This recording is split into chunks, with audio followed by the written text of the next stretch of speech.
Muito bem, vamos começar nosso estudo da manhã. Vamos pedir que nosso irmão, que se chama? Luciano, desculpe. Quer dizer, homem de luz. Eu fiquei muito contente de ter ele comigo. Ele vai ler para nós Efésios capítulo 1.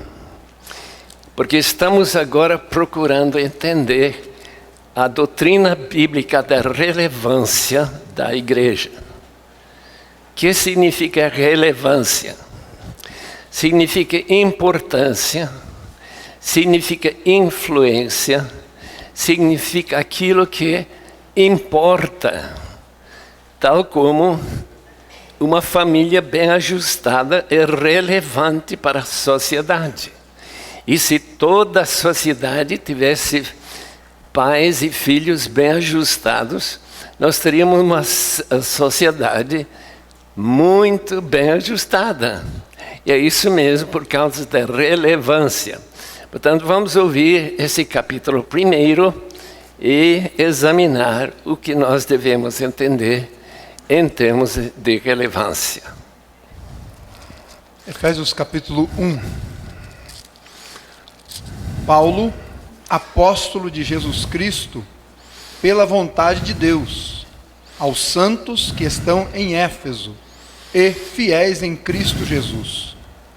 A vós graça e paz da parte de Deus nosso Pai e da do Senhor Jesus Cristo.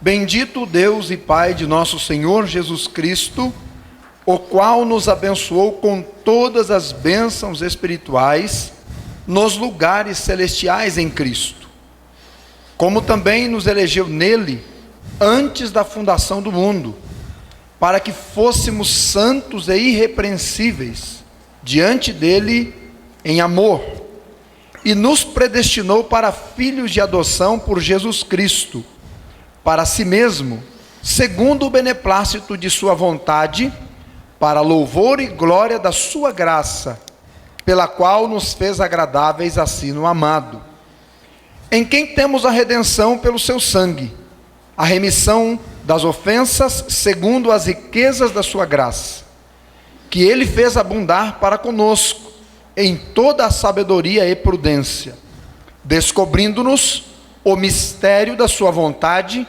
segundo o seu beneplácito, que propusera em si mesmo, de tornar a congregar em Cristo todas as coisas, na dispensação da plenitude dos tempos, tanto as que estão nos céus como as que estão na terra.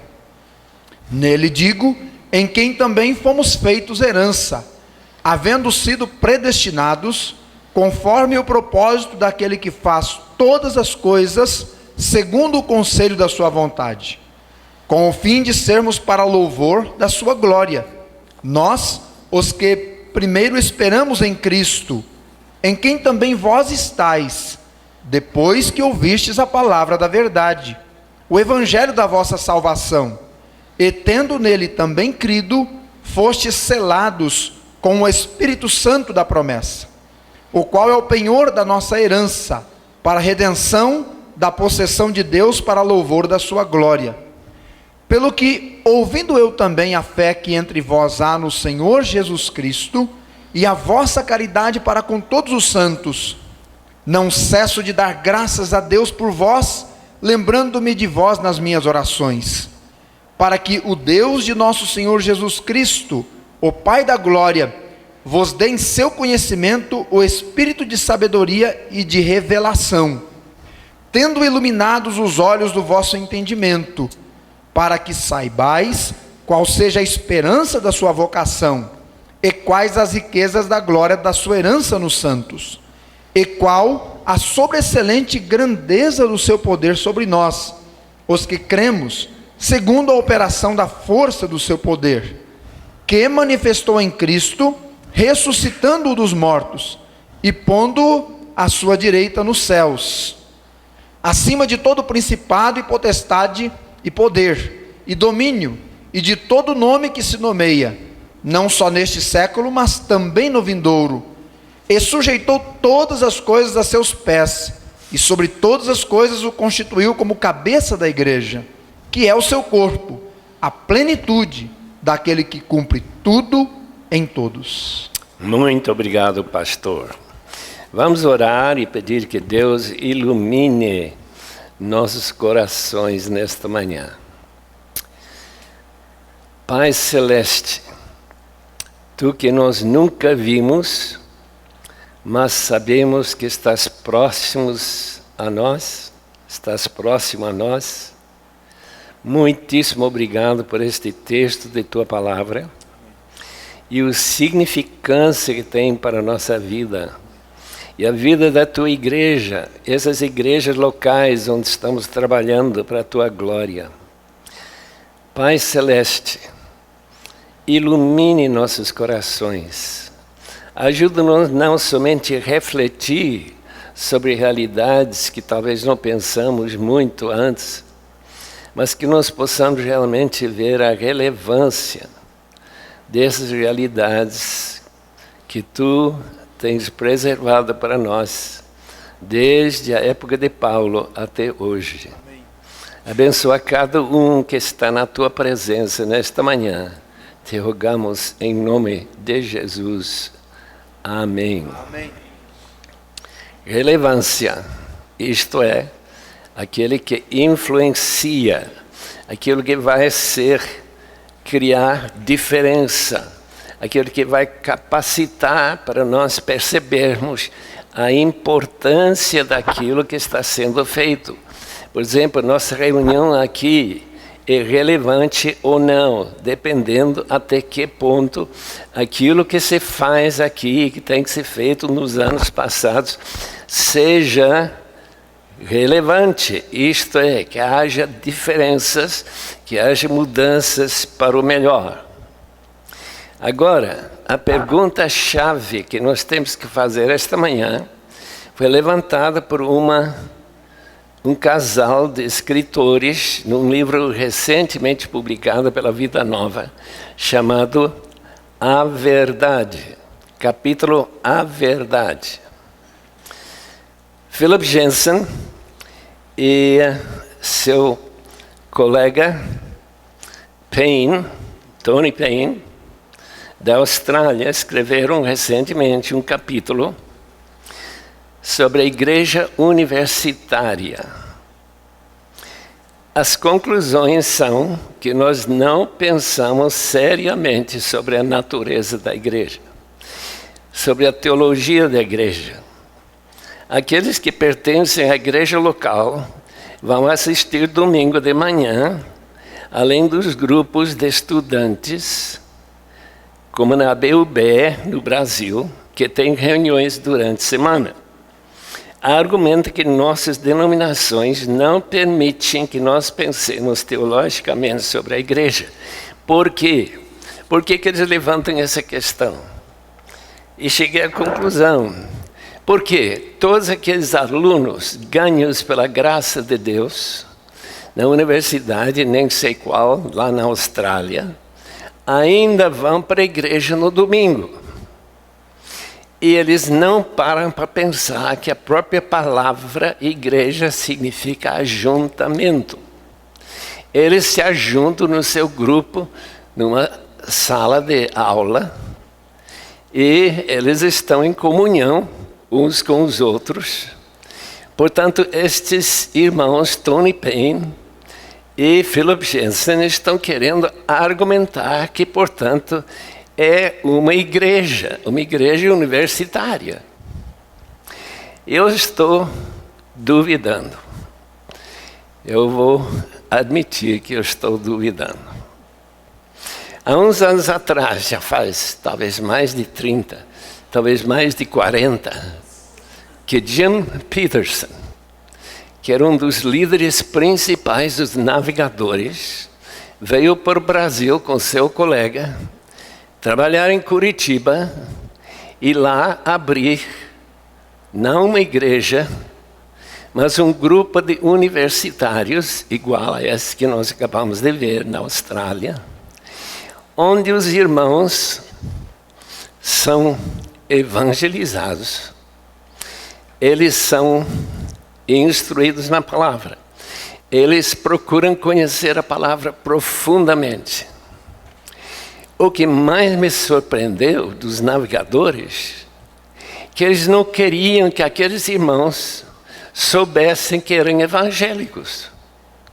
Eles estavam com medo que se eles fossem para uma outra igreja, eles ficariam contaminados com esse tipo de igreja morna, uma igreja que não evangeliza, uma igreja que briga entre si, uma igreja que não tem as características de amor que nós falamos ontem à noite. Eu fiz a seguinte pergunta para o irmão Peters: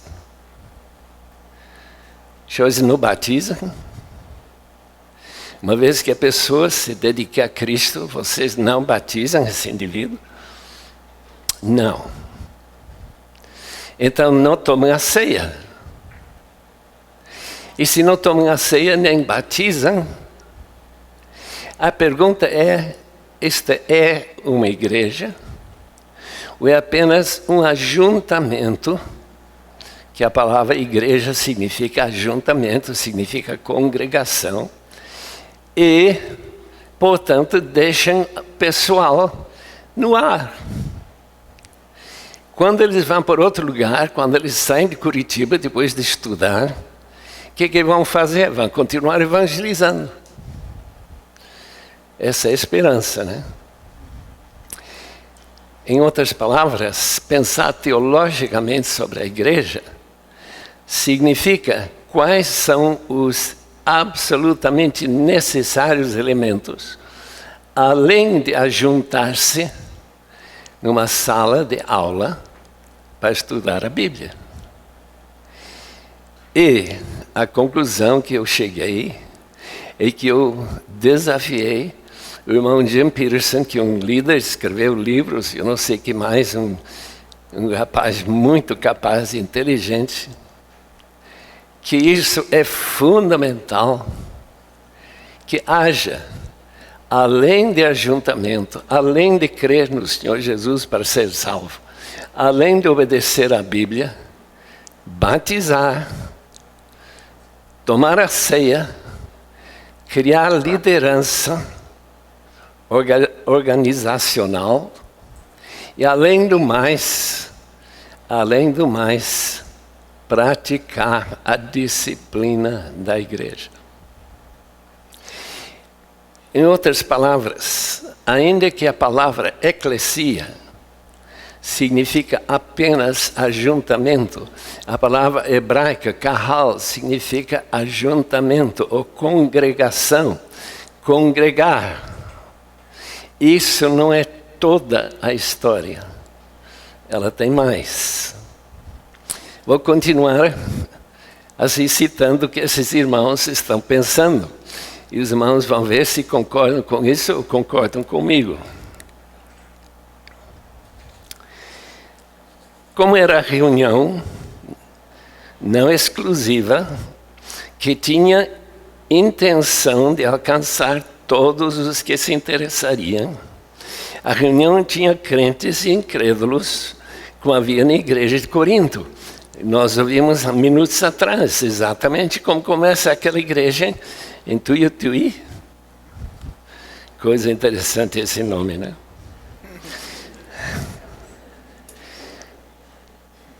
Primeira Coríntios 14, versículo 24.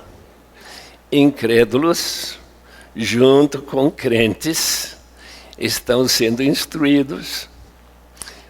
Toda a linguagem relacionada com a adoração, como templo, ele é nosso templo, Deus é nosso tabernáculo, nossa oferta, nosso sacrifício, absorvida e cumprida na morte de Jesus Cristo. Nossa vida inteira é nossa adoração. Concordo plenamente. Aquele livro, não sei se tem uma aí na mesa, chamada Adoração Bíblica, eu cheguei à mesma conclusão. Estudando a palavra de Deus, que a adoração é tudo que a gente faz. E Philip Jensen e Tony Payne dizem: não vamos para a igreja para adorar, tal como não vamos à igreja para respirar.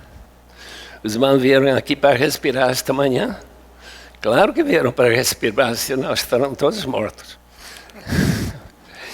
Mas o fato é que toda a vida é adoração. Daí não há dúvida.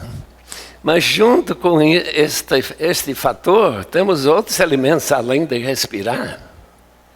Nós temos o elemento de alimentar.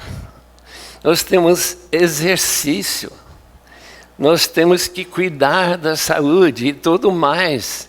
Em outras palavras, adoração, que é parte daquilo que a gente faz e que na igreja, domingo de manhã, domingo à noite, estamos encorajando as pessoas não somente a aceitar a Cristo, mas a buscar a santificação, buscar o que Deus quer para o seu povo. Um povo obediente, um povo que guarda os mandamentos de Cristo para permanecer no seu amor.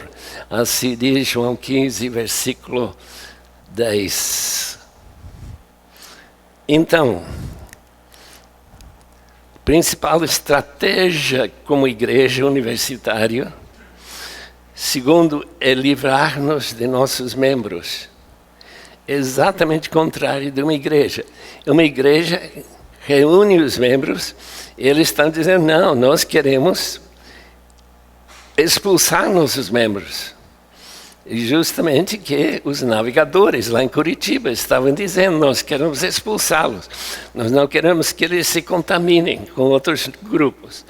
Queremos exportá-los, não mantê-los. Não acreditamos em crescimento da igreja. Não. Acreditamos que devemos estar interessados no crescimento do Evangelho. Então, aqui temos duas filosofias. Uma filosofia é que todo crente deve ser evangelista. Todo crente deve estar empenhado em ganhar seus vizinhos, seus colegas de trabalho, seus colegas de escola, ganhá-los para Cristo. Tem que ser evangelistas. Mas, como tem regiões, especialmente entre universitários, que vêm de longe, a ideia é devolvê-los para suas próprias terras, para que ali eles se tornem evangelistas e comecem grupos também que amam ao Senhor. Nesse sentido, que eles estão sugerindo que a igreja deve ser uma igreja que está causando que o evangelho cresça e não a igreja. O problema que eu vejo é que a grande maioria da população não pode deixar seu local de reunião para pegar outro emprego, ir para outro lugar, como aquele irmão Abe Huber, que depois de ter seus 30 mil membros lá em Santarém, ele pegou uns 50 famílias, encorajou todo mundo a ir para Fortaleza, Ceará, e começou outra igreja, que hoje tem seus 3 a 4 mil membros. Uma ideia fascinante. Mas nunca esquecem que eles precisam ser igreja. Isto é, que eles precisam reunir, precisam exortar, precisam evangelizar e trazer todo mundo para aprendizado da palavra de Deus. Isso é fundamental. Portanto, se entre universitários, em local distinto daquele local onde a maioria das pessoas vivem, onde eles trabalham, onde eles têm suas casas, têm todas as suas familiares e tudo, que eles não podem ir embora e ser exportados para outro lugar. Portanto, é uma coisa meio artificial. A principal estratégia como igreja é, segundo eles estão pensando em livrar-nos de nossos membros. Mas os irmãos, com certeza, e todas as igrejas que nós temos começado, a mesma coisa. É de juntar as pessoas. E nós ficamos felizes enquanto eles continuam vindo. E se por acaso o seu emprego leva para outro lugar, que eles começam uma igreja lá também. Queremos treinar pregadores do Evangelho. A universidade é um lugar estratégico para recrutar e treinar pregadores, sejam como ministros do tempo integral, ou seja, como leigos que continuarão pregando o Evangelho. Assim, irmãos, nós chegamos a Efésios capítulo 1.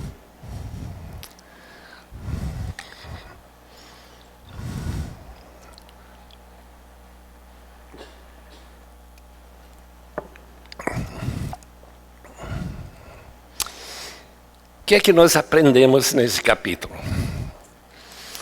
Que a relevância da igreja é relevante principalmente para Deus. Só foi neste estudo que pela primeira vez, irmãos, depois de estudar a Bíblia há mais de 60 anos, foi que caiu a ficha.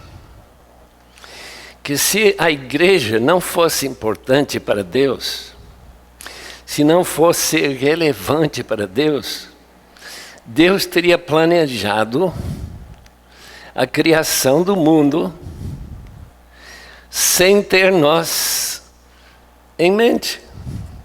Mas é contrário a isso que o próprio texto diz.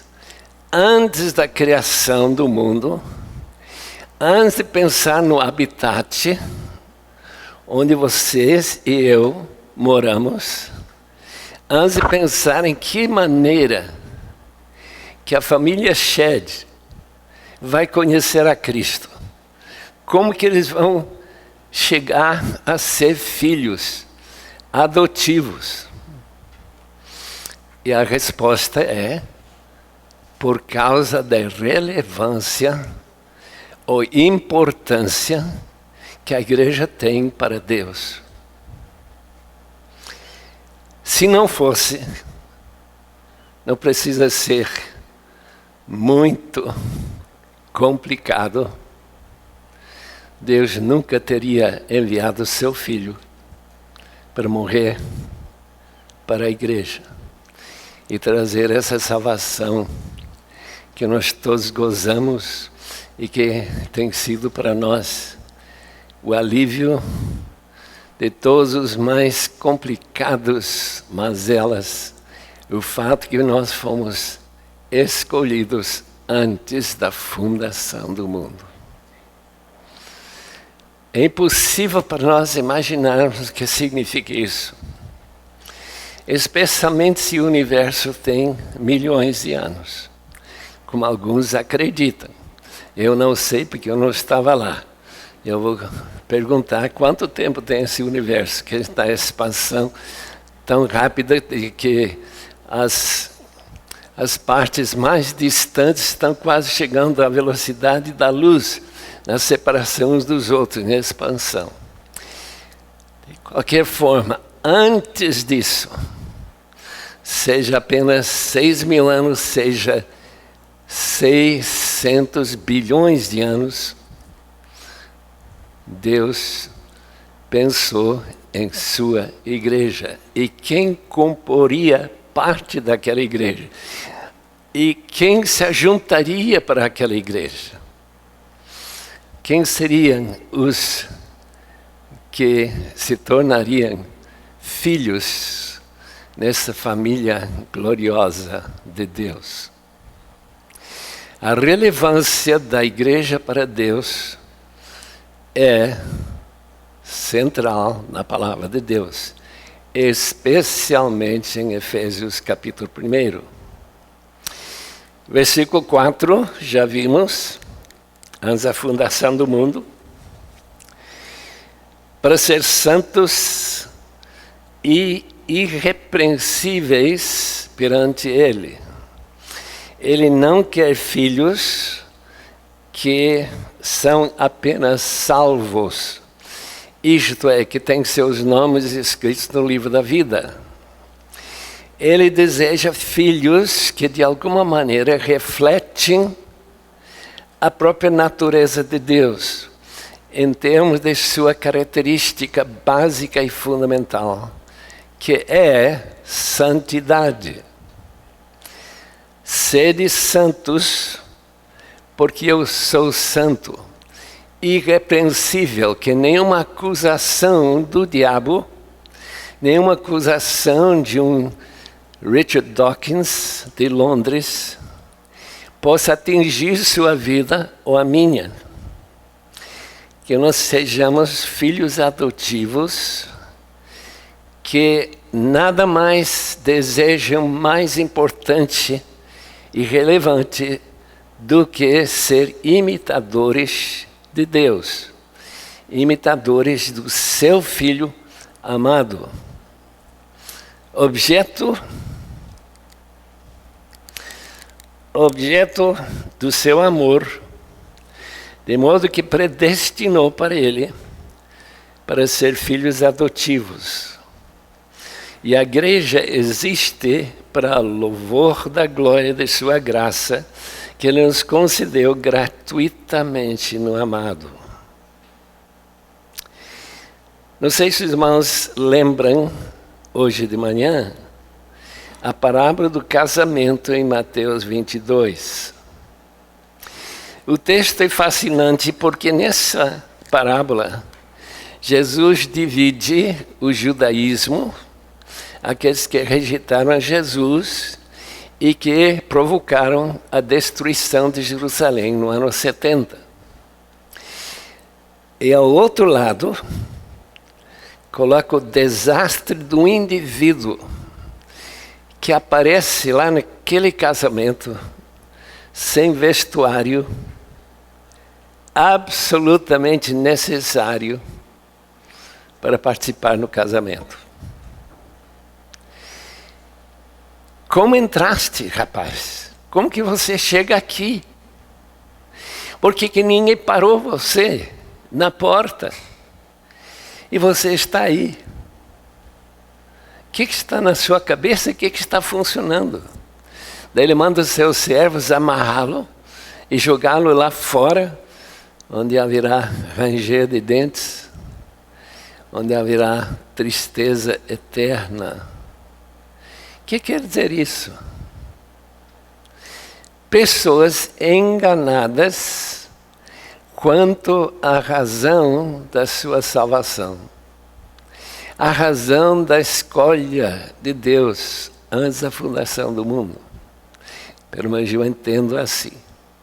A relevância para Deus é que qualquer filho que não está progredindo na direção de santidade, que não está crescendo, é como uma criança doente, uma criança que não acrescenta nenhum centímetro à sua altura, criança que não aprende nada na escola e assim por diante. Deus nos escolheu para a sua glória e para glorificar a sua graça salvadora eternamente. Eu estou pensando neste instante, daqui a 1 milhão de anos, eu não posso nem imaginar o que significa 1 milhão de anos. Nós estaremos na presença de Deus, estaremos na glória do mundo renovado, absolutamente, já que, como disse, este livro recente de um irmão Tony, que o mundo foi feito para a humanidade e que a queda e tudo que deu errado no mundo vai ser reconstruída e refeita para nós glorificarmos a sua graça eternamente. Efésios 1, versículo 6. Versículo 13. Deus selou os membros da sua igreja com o selo da posse pelo Espírito Santo. A ideia desse selo é de marcar quem pertence e quem não pertence. Se o Espírito Santo selou sua vida, certamente você estará lá. Mas se como aquele indivíduo que entrou na festa sem ser convertido, sem ter o selo do Espírito Santo, não tem chance nenhuma de permanecer lá. Versículo 18 é fascinante porque diz que a igreja é a herança que Cristo tem nos santos. Quando Deus quis dar um presente para seu filho, Ele não pensou em dar um carro novo para ele. Não sei se Jesus gostaria de ter um carro. Não dá uma mansão para ele viver que custa milhões. Ele quis dar ao seu filho a herança de uma igreja. A igreja. Desses milhões de membros da igreja, santos e indivíduos que foram escolhidos, foram salvos, foram redimidos. Diz agora, meu filho, aqui está o seu presente, que eternamente estarão glorificando você, estão glorificando a mim também. Porque quem glorifica o Filho, também glorifica o Pai. É tremendo pensar que a igreja é a herança. Por isso eu vou ler esse versículo de novo, para aqueles que talvez esqueceram, versículo 18 de Efésios 1. Iluminados os olhos do vosso coração, para saberdes qual é a esperança do seu chamamento, qual é a riqueza da glória de sua herança, herança de Cristo nos santos. Em nossas igrejas, a relevância de tudo que está acontecendo na igreja, de todas as vezes que reunimos para cantar, para estudar a Bíblia, para ouvir mensagens, e para apelo, e para ver pessoas vindo para frente para aceitar o Evangelho de Cristo, a pergunta sempre tem que ser esta. Esta gente que está reunindo aqui, nesta igreja local, ela está realmente progredindo na direção de glorificação de Deus cada vez mais eficientemente, cada vez mais gloriosamente, cada vez mais alegremente. O pensamento dos pensadores de Westminster, 1648, se não me engano. Por que Deus criou o homem? Criou o homem e a mulher, obviamente, com a finalidade da gente glorificar e gozar dele eternamente. E então, a herança que Jesus Cristo está recebendo, deve estar aprendendo diariamente este desejo de glorificar a Deus, como John Piper explica, que não é somente depois de morrer que a gente vai estar glorificando, mas estamos glorificando Ele agora. Em tudo que fazemos, inclusive nesta reunião, esta manhã, aqui em Águas de Lindóia. Versículo 22. e pôs todas as coisas debaixo dos pés, para ser cabeça sobre todas as coisas, o deu à igreja. Jesus, portanto, é cabeça da igreja, que forma o corpo de Cristo. Deixa-me ver se eu entendo bem. Ele pôs todas as coisas debaixo dos seus pés. Há muitas fontes de oposição na vida de todos nós. Este mundo jaz no maligno. 1 João 5,19. Estar deitado no maligno, quer dizer, o maligno então tem sua influência em cada área da vida. Nossa educação, nosso entretenimento. Em os filmes, os irmãos têm liberdade para ver filme. Eu fui criado durante muitos anos para nunca olhar para um filme de Hollywood, porque se eu fizesse isso, estaria pecando. Pecando gravemente. Não era pecadinho, não. Era pecadão. Hoje está tudo tão diferente que a gente não sabe ninguém mais pensar. Mas a ideia é que todas as coisas têm que ser postas debaixo dos pés de Cristo, para que Ele possa ser a pessoa que vence esses inimigos e estas influências satânicas que nos rodeiam, que estão dentro da nossa família, que estão dentro daquilo que nós lemos ou que estudamos, assim por diante.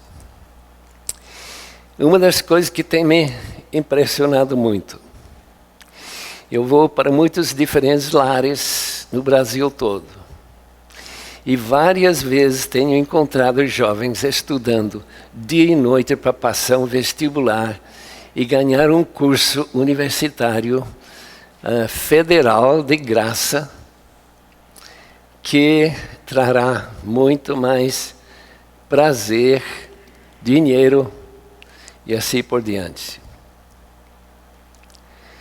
Se seus filhos estão pensando assim, é muito importante, muito relevante para a igreja, como também dos pais, de enfatizar que colocar todas as coisas debaixo dos pés de Jesus envolve, queridos irmãos, envolve que a gente saiba com certeza o que Deus quer que a gente faça. Nós tivemos na igreja que eu pastorei na Outra América, um casal que pareciam que não precisavam crescer na santidade, porque já eram santos. Impressionante. Se querem saber mais sobre a dona Marta e o senhor Dr. Fred, fale com Patrícia. Eles nos hospedaram, eles fizeram, mas um dia eles mudaram para outra região e tiveram um quarto de oração onde estudantes universitários poderiam vir e orar. Um dia chegou um egípcio e pediu para a dona Marta: posso usar seu quarto de oração? Eu estou precisando saber a vontade de Deus para a minha vida.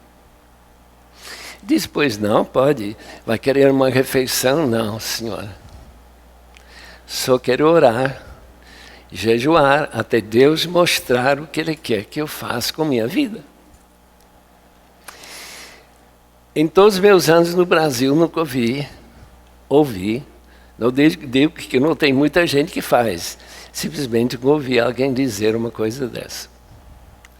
Eu vou orar até Deus mostrar se Ele quer que eu seja médico, que eu seja advogado, que eu seja missionário, que eu seja escritor, que seja qualquer coisa. É importante, irmãos, que todas as coisas sejam colocadas debaixo dos pés de Cristo. E para ele ser cabeça da igreja, todas essas coisas têm que ser colocadas debaixo dos seus pés. Essa é a relevância da igreja, de estar constantemente relembrando-nos de que a vontade de Deus é a coisa mais importante neste mundo. Eu acabo de ler o livro do Adoniram Judson. Que vida espetacular! Que vida útil nas mãos de Deus. Que sofrimento ele passou.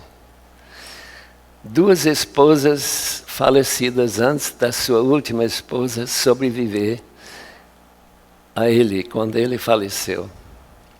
Usado por Deus junto com seus colegas para abrir na Birmânia dezenas e dezenas de igrejas, onde hoje há centenas de milhares de crentes num país puramente budista e muito em oposição a Cristo. É como se Deus estivesse honrando aquele homem e sua esposa Nancy até o dia de hoje, colocando coisas debaixo dos seus pés. Muito bem, nós temos quantos minutos? 40 minutos? É isso? Porque aqui ninguém mostra esse quadro, quantos minutos que a gente tem. A relevância da igreja para Deus, portanto, é que durante este tempo de vida que nós temos, aquela escravatura de capítulo 2, aquela mortandade, aquele sepulcro em que a gente estava sepultado em delitos e pecados, em todo tipo de transgressão e maldade, que Deus, na sua maravilhosa graça, nos salvou e nos levantou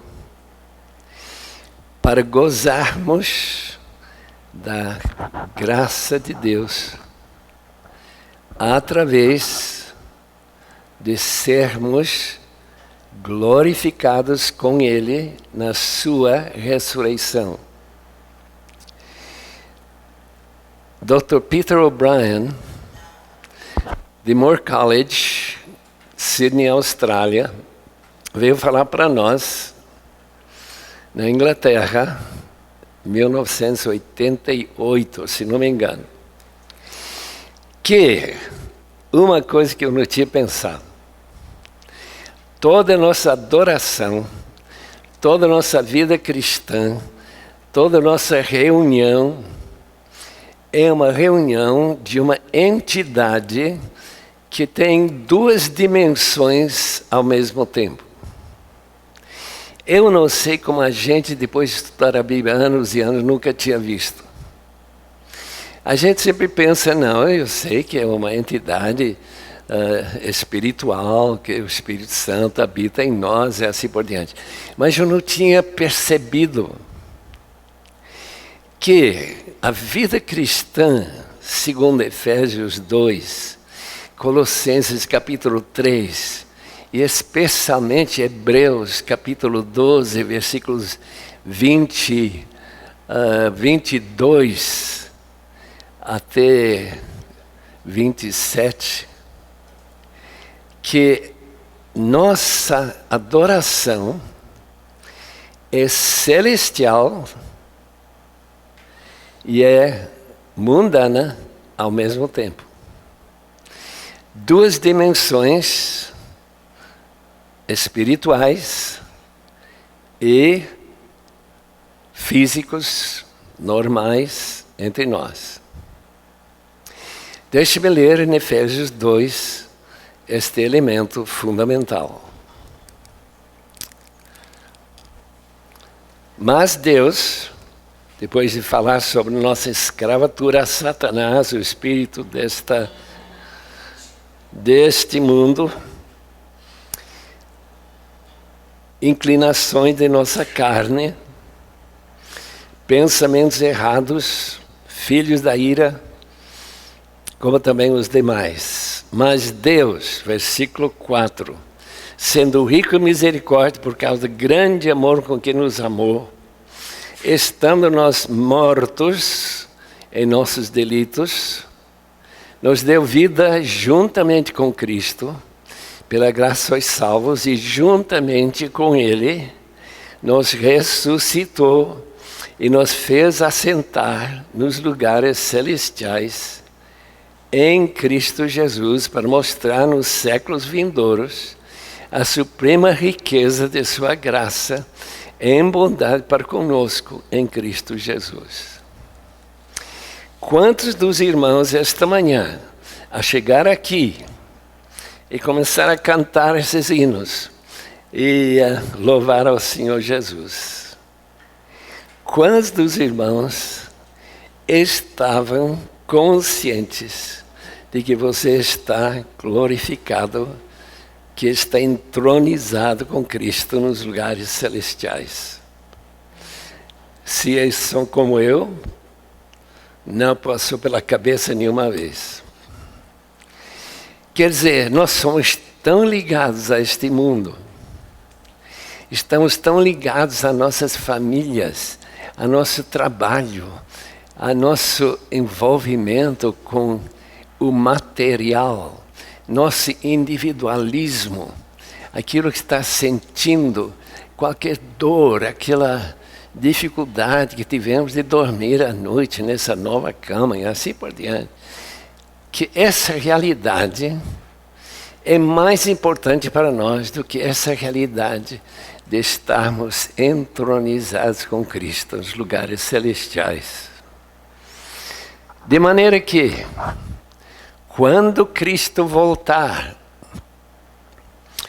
quando Cristo nos ressuscitar, se nós estivermos vivos fisicamente, mas estivermos vivos em Cristo, lembre-se, crentes dormem em Cristo, eles já estão gozando desta bênção da vida celestial, ao mesmo tempo que estão gozando desta vida terrestre. E que, pela graça de Deus, e somente graça, nós podemos viver as duas dimensões do mundo espiritual e mundo material ao mesmo tempo.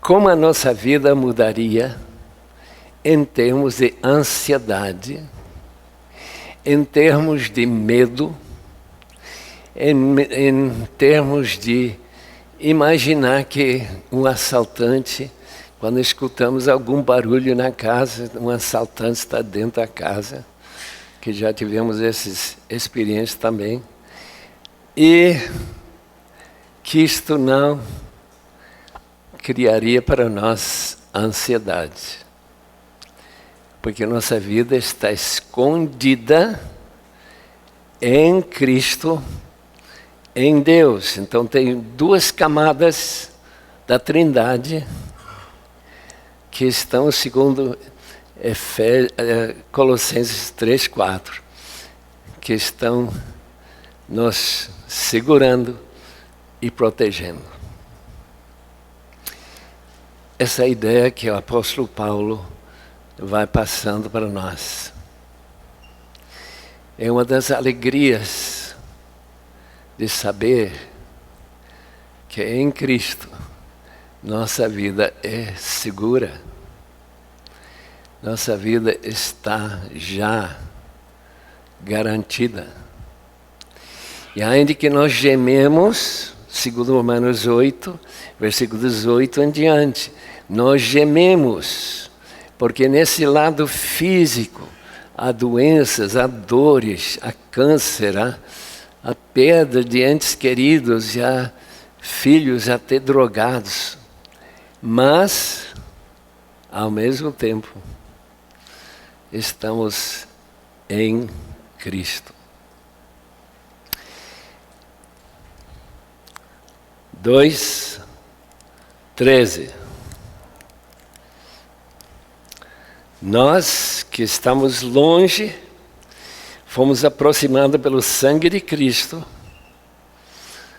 como o Pai que quer os filhos muito próximos dele. Dr. Werner Grounds veio aqui falar para nós, mais de 30 anos atrás, ele já está na glória, morreu com uns 96, se eu não me engano, e ele falou o seguinte: Deus amou tanto seu Filho único, eterno, Jesus Cristo. Ele gostou tanto dele que ele quis muitos filhos e filhas que lembrariam ele do seu Filho amado. Essa ideia tem que dominar nossa mente. Quando Deus olha para você, quando Ele escuta a sua voz, quando Ele examina seu pensamento,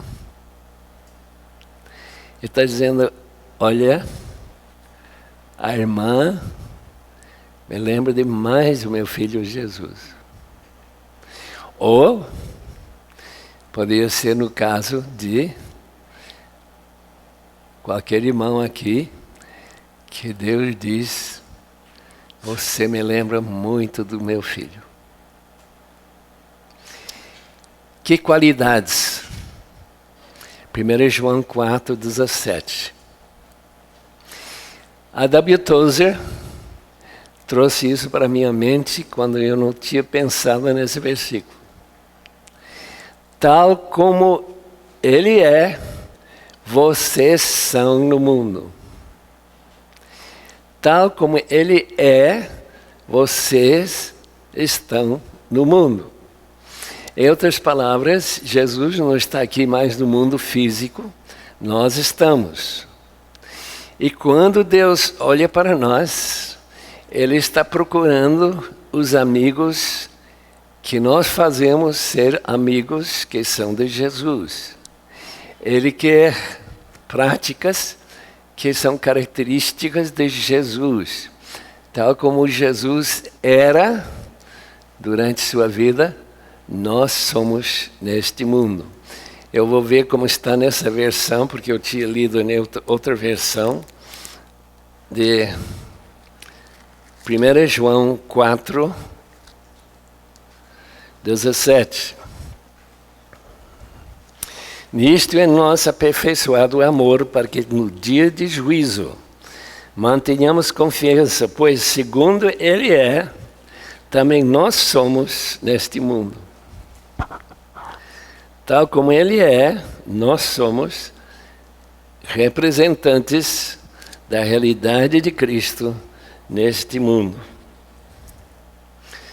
para a glória de nosso Senhor e Salvador Jesus Cristo. Ele retirou a parede, versículo 14 e 15, capítulo 2, para a parede de separação no meio, a inimizade, aboliu da sua carne a lei dos mandamentos, na forma de ordenança, para que nos dois criasse em si mesmo um novo homem. O que quer dizer tudo isso? Simplesmente que agora não vivemos pela lei. Lei cria obrigação e medo. Nós vivemos pelo amor. E Deus está criando em nós um amor pela palavra. O amor pelos mandamentos de Cristo. E não obrigação, no sentido de que se você não cumprir, você vai ganhar, vai ser punido por causa disso.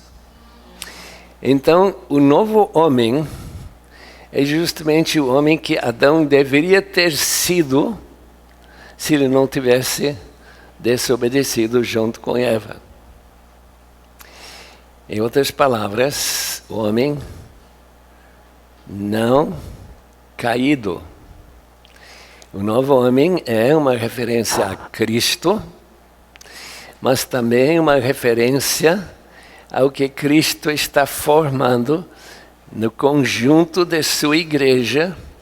O novo homem é uma descrição, uma das mais de 122 diferentes metáforas para descrever a igreja de Jesus Cristo. E esse novo homem, então, é composto de judeus, a separação, o muro de separação entre judeu e gentil já foi retirado. E pela graça de Deus, podemos viver na alegria de ver tantos judeus como não judeus, judeus filhos de Abraão, como nós todos somos, segundo Romanos 4, como também aqueles que são filhos de Abraão fisicamente. Como estivemos em Israel semana passada, nós encontramos judeus messiânicos e nos alegra muito ver justamente que entre os dois já não há mais separação. Amamos uns aos outros, eles pertencem ao mesma igreja de Jesus Cristo a que nós pertencemos. Versículo 24 e 25. Retirou para fazer então esse novo homem, criando dos dois esta realidade do novo ser. Versículo 16. Ambos judeus e gregos foram reconciliados em um só corpo com Deus, por intermédio da cruz. Por meio dele ambos temos acesso e sois da família de Deus, edificados sobre o fundamento dos apóstolos e profetas, sendo ele mesmo Cristo Jesus a pedra angular, Pedro que ajunta todas as outras pedras da igreja, no qual todo edifício bem ajustado cresce para o santuário dedicado ao Senhor, no qual também vós juntamente estáis sendo edificados para a habitação de Deus no Espírito. Temos que pensar bastante sobre esse fator. A igreja que está sendo construída no Brasil, a igreja que está aparecendo na sua cidade, ou as igrejas genuínas, não estou falando daquelas igrejas falsas, aquelas igrejas estão reproduzindo um corpo, uma habitação, um templo, porque a ideia de habitação de Deus é um templo, em que Deus se digne habitar. Um dia, um dos Ptolomeus, isso na época antes de Cristo, mandou notícia que ele ia visitar o templo em Jerusalém. Já era o segundo templo, antes do templo de Herodes. Os judeus ficam alarmadíssimos. Jogaram cinza na cabeça, rasgaram suas roupas. Por quê? Porque longe de ser uma honra, ele queria honrar os judeus, visitando o seu templo. Eles souberam se ele entrasse nesse templo, o templo seria profanado e Deus deixaria de habitar ali.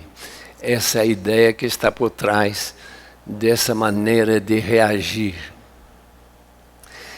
A ideia que Paulo quer que a gente receba aqui é de reconhecer que todos nós, em nossos relacionamentos, dentro da igreja local, como também nas igrejas da cidade toda, que amam ao Senhor e pregam a palavra, que essas igrejas sejam de fato uma habitação com pedra angular, Jesus Cristo, e que Deus habite nesse templo.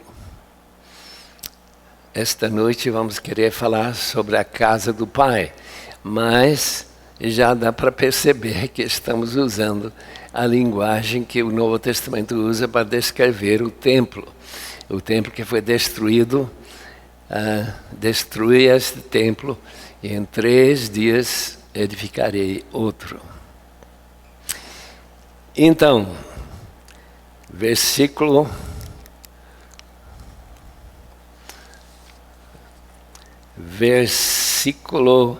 final deste capítulo 2 de Efésios,